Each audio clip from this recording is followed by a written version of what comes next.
Yo, what's up, Cyber Clayton Jr. Just service again and again and again. And yes, gagawin ko lang. Pero, may naisip ako, no, na dahil napansin ko, yung The Dreadful Fate ay mas marami pang nagbasa ng The Dreadful Fate compare sa lahat ng Wattpad story na ginawa ko. So, naisip ko, kasi masyadong cheating naman kung reads kasi pwede kong dayain yung reads. So, basa lang ako. Then, kinabukasan magbabasa ulit ako. So, naisipan ko, parang mas maganda to. Dito malalaman kung all goods to or not. Pag umabot ng 1,000 vote ang The Dreadful Fate, magpapublish na tayo ng libro. Ipapublish na natin yung The Dreadful Fate as a novel book. Parang ganito. Ganito ang itsura. Okay, sa mga di nakakalam. Kaya tindihan mo to. Ang bango pa naman. Okay, ganun ang magiging batayan natin. So, 1K vote is equal to published book si The Dreadful Fate. So, para maisa libro natin si Jalayla, and pag-isipan ko kung this year or next year. So, dahil ang deadline will be the last day of 2025. So, kapag hindi umabot na kahit 9999, it does not count na maglilibro. 1,000 exact. And also, para dan tayo, another announcement as well. Dahil naisipan ko din to, yung Reconnect the Band na special chapter ay available na po sa Patreon. And also, gumagawa na ako ngayon ng, meron na ako naisip as well sa mga nagtataka. So, kung nabasa niyo yung The Damage 1989 sa other platform before or nabot naman yun sa Wattpad noon, may napansin kayo na about kay Akane. So, ngayon, gagawin ko siyang special chapter. Dadagdag ko yung mga ano talaga ang dahilan bakit ganun si Akane at saan siya nagmula. So, yun yung magiging special chapter. So, abangan niyo yan sa Patreon. So, tier 1, tier 2, kung ano man gusto nyo, yung Sleepy Lala or Has All Lala na tier.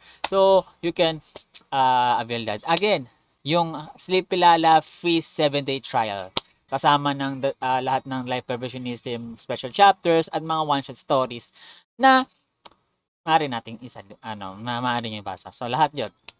Also, since tapos na ang live revisionism volume 2, tao na tayo sa volume 3 this year, but hindi this quarter. First quarter to.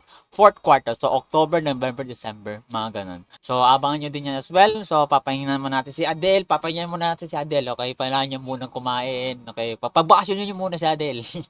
And also, balik na tayo sa AHEC and the Dream Match nyo conflict updates. So, AHEC will be first week of March and the Dream Match nyo conflict third week. Pero sa third week lang na DTMNC, dalawang chapter lang ang ating i-update bago pumunta ng April. So yun ang ating mga updates for announcement for today. So ulitin ko, 1,000 vote published book. Pag-isipan namin kung pag-isipan ko rin kung saang libro.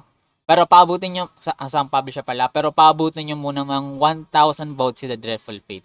1,000 vote is enough. Okay, base kasi dito, basa din yung alam. Okay, check natin. Hindi man kasi ito updated, pero tignan natin. The moment of truth! The moment of truth! Ikot. Yon. 1,048. Yan ang update so far. So, kung umabot to ng 1,000, gawin natin 1.48 ganyan. 1.48k ganyan. Isa libro na natin si Dev. As long as na 1,000 yung votes. So, yan yung star. Kung makikita nyo yung star, yan. So, makikita nyo yung star sa baba. Yan. Pindutin nyo yan. So, tatlo pa lang tong chapter. Itong Jalayla note. Yan na note to sa to eh.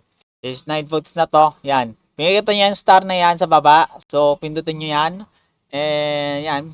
Yan. Ito, chapter 1. The Dreadful Before Was Born. Yan. So, pwede nyo itong basahin free sa Wattpad. And also, again, pindutin nyo lang itong star.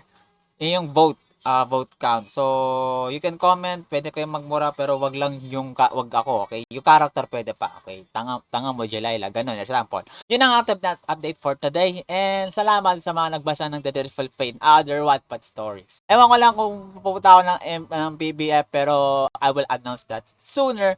So, thank you so much. Okay. Mamamaalam muna.